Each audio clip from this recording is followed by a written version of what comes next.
আরজিকরের ঘটনার এখনো কিনারা হয়নি, আর এরই মধ্যে আবার রাজ্যে মহিলা নির্যাতনের খবর। এবারের ঘটনা বাঁকুড়ায়। বিধবা এক মহিলা, তাকে নির্যাতন করে খুন করা হয়। রবিবার সন্ধ্যার মুখে স্থানীয় সূত্রে খবর পেয়ে মহিলার গ্রাম লাগোয়া জঙ্গল থেকে মহিলার মৃতদেহ উদ্ধার করে বাঁকুড়ার বারিকুল থানার পুলিশ। ঘটনাস্থল থেকে পুলিশ সুজয় কর্মকার নামের এক যুবককে গ্রেফতার করেছে। স্থানীয় সূত্রে জানা গিয়েছে, অন্যান্য দিনের মতোই রবিবার গ্রাম লাগোয়া জঙ্গলে যান বারিকুল থানা এলাকার এক বিধবা মহিলা। দীর্ঘক্ষণ পরেও বছর ৪৫-এর ওই মহিলা বাড়িতে ফিরে না আসায় পরিবারের লোকজন তার খোঁজ শুরু করেন। এরপর গ্রামবাসীরা মহিলার দেহ গ্রাম লাগোয়া জঙ্গলে দেখতে পেয়ে স্থানীয় বারিকুল থানায় খবর দেয়।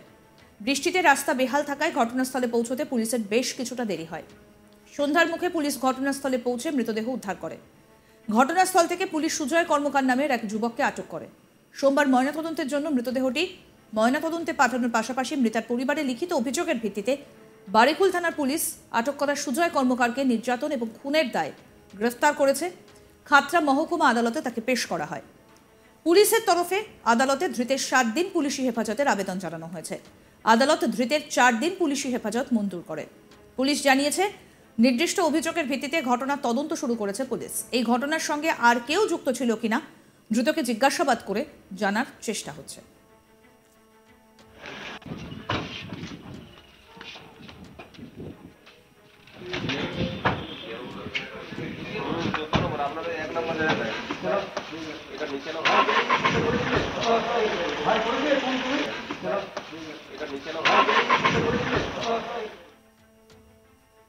ধৃতের আইনজীবী চন্দ্রেন্দ্র সর্দার কি বলছেন শুনবো।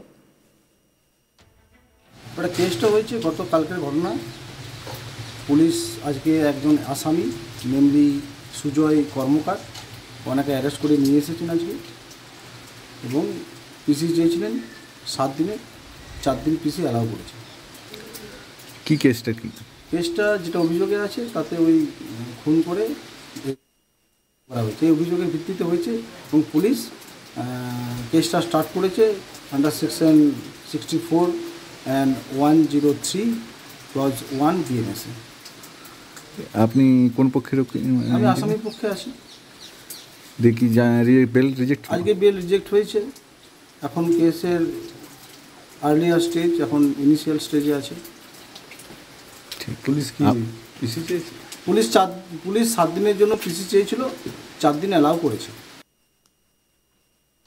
এই বিষয়ে আমাদের প্রতিনিধি কি প্রতিবেদন তুলে ধরেছেন, আসুন শুনবো। আরজিকর কাণ্ডের রেস এখনো পর্যন্ত কিন্তু অব্যাহত সারা পশ্চিমবঙ্গে। ইতিমধ্যেই ন্যায্য বিচারের দাবিতে জুনিয়র ডাক্তাররা তারা কিন্তু আন্দোলনে কিন্তু সামিল হয়েছেন, এবং তারা যে একটা প্রচ্ছন্ন হুঁশিয়ারি দিয়েছেন, যতক্ষণ না দোষীদের উপযুক্ত শাস্তির ব্যবস্থা, এর পাশাপাশি ডাক্তারদের যে 5 দফা দাবি তা যদি পরিপূর্ণ না হয়, তারা কিন্তু তাদের এই আন্দোলন চালিয়ে যাবে বলে এমনটাই হুঁশিয়ারি দিয়েছেন। সবই মিলে আরজিকর কাণ্ডের রেস তা কিন্তু এখনো অব্যাহত সারা ভারতবর্ষে। একটাই দাবি যে এই যে জঘন্যতম অপরাধ, এই অপরাধের যারা প্রকৃতপক্ষে অপরাধী তাদের জন্য যেন উপযুক্ত শাস্তির ব্যবস্থা করা হয়। যতক্ষণ না উপযুক্ত শাস্তির ব্যবস্থা হচ্ছে, তারা কিন্তু এই আন্দোলন চালিয়ে যাবে। এই যে আন্দোলন অভয়া হত্যাকাণ্ডের, এটা শুধুমাত্র কিন্তু যে ডাক্তারদের মধ্যে সীমাবদ্ধ আছে এমনটা একেবারেই নয়। এই আন্দোলনের রেস সাধারণ মানুষ, প্রত্যেকটা স্তরের সাধারণ মানুষের মধ্যে ছড়িয়ে পড়েছে, এবং সবাইকার একটাই দাবি, যাতে দোষীদের ন্যায্য বিচার হয়। এই ধরনের যে একটা বৃহৎ আকারের আন্দোলন, একটা ধর্ষণের বিরুদ্ধে, একটা জঘন্যতম অপরাধের বিরুদ্ধে, একটা হত্যার বিরুদ্ধে, তা কিন্তু পশ্চিমবাংলাবাসী কখনো চাক্ষুষ করেনি। হয়তো ইতিহাসে প্রথমবার এই ধরনের এক আন্দোলনে সামিল হলো আপামর সমস্ত রাজ্যবাসী। জুনিয়র ডাক্তাররা স্বাস্থ্য ভবনের সামনে যে অস্থায়ী ধর্ণা মঞ্চ করেছেন, সেখানে তাদের যে 5 দফা দাবি, সেই 5 দফা দাবি নিয়ে কিন্তু তারা এখনো অনড়। এরই মধ্যেখানে যদিও গতকাল কালীঘাটে রাজ্যের মুখ্যমন্ত্রী মমতা বন্দ্যোপাধ্যায়ের বাসভবনে কয়েক ঘন্টা ধরে তাদের এই 5 দফা দাবি নিয়ে ডাক্তারদের সঙ্গে একটি আলোচনাও করেন মুখ্যমন্ত্রী। পরবর্তীতে একটি সাংবাদিক সম্মেলন করে ডাক্তাররা জানান যে মুখ্যমন্ত্রী তাদের কয়েকটা দাবি মেনে নিলেও সর্বাঙ্গিকভাবে তাদের যে বিভিন্ন দাবি, সেই দাবি কিন্তু এখনো পর্যন্ত ডাক্তাররা মুখ্যমন্ত্রী মেনে নেননি। এই আরজিকর কাণ্ডের রেসের মাঝেই আরেক ধরনের জঘন্যতম ঘটনার সাক্ষী থাকলো প্রত্যন্ত বাঁকুড়া জঙ্গলমহল। প্রসঙ্গত, জঙ্গলে ঘেরা বাড়িকুল থানা, প্রত্যন্ত গ্রাম, সেখানে এক বিধবা মহিলাকে খুন করে ধর্ষণের অভিযোগ উঠল এক যুবকের বিরুদ্ধে।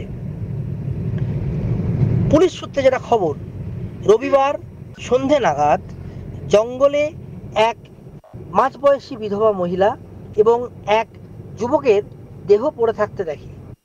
সেখান থেকে বৃষ্টিপাতের জন্য পুলিশের পৌঁছাতে একটু দেরি হলেও পুলিশ ঘটনাস্থলে গিয়ে সেই দুটি দেহকে উদ্ধার করে রায়পুর গ্রামীণ হাসপাতালে নিয়ে যাওয়া হলে ওই মহিলাকে মৃত বলে ঘোষণা করেন কর্তব্যরত চিকিৎসকেরা।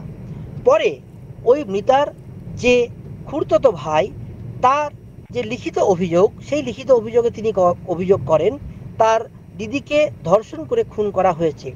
সেই লিখিত অভিযোগের ভিত্তিতে পুলিশ এলাকারই এক যুবককে গ্রেপ্তার করে এবং সেই যুবককে খাতড়া মহকুমা আদালতে পাঠালে পুলিশ যখন 7 দিনের রিমান্ড চায়, আদালত কিন্তু 4 দিনের রিমান্ড মঞ্জুর করেন। এখনো পর্যন্ত যে বিভিন্ন ধরনের এই বিশৃঙ্খলাকর পরিস্থিতি, তা কিন্তু পশ্চিমবাংলায় চলছে। তার মধ্যেখানে এই ঘটনা ইতিমধ্যে সাড়া ফেলে দিয়েছে সারা পশ্চিমবঙ্গে। অভিযুক্তের যে আইনজীবী, তিনি জানান তার মক্কেল প্রকৃতপক্ষে নির্দোষ, তাকে কোনোভাবে কিন্তু ফাঁসানো হয়েছে।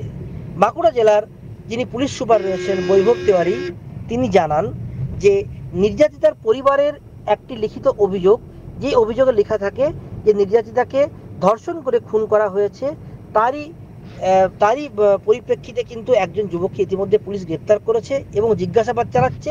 কি কারণে এই ঘটনা ঘটলো বা কিভাবে ঘটলো তা কিন্তু তখনই বলতে পারা সম্ভব। খুন, ধর্ষণ, এই যে ঘটনা, তা কিন্তু নিত্য নৈমিত্তিক হয়ে গেছে বিভিন্ন আমাদের যে সমাজে। এই ঘটনা থেকে প্রকৃতপক্ষে আমাদের সমস্ত মানুষ কবে মুক্তি পাবে, আর এই ধরনের যে ঘটনা, তা কিন্তু আদৌ কমবে, তা কিন্তু একটা প্রশ্ন চিহ্নের মুখে। আরজিকরের ঘটনার এখনো কিনারা হয়নি, আর এরই মধ্যে আবার রাজ্যে মহিলা নির্যাতনের খবর। এবারের ঘটনা বাঁকুড়ায়।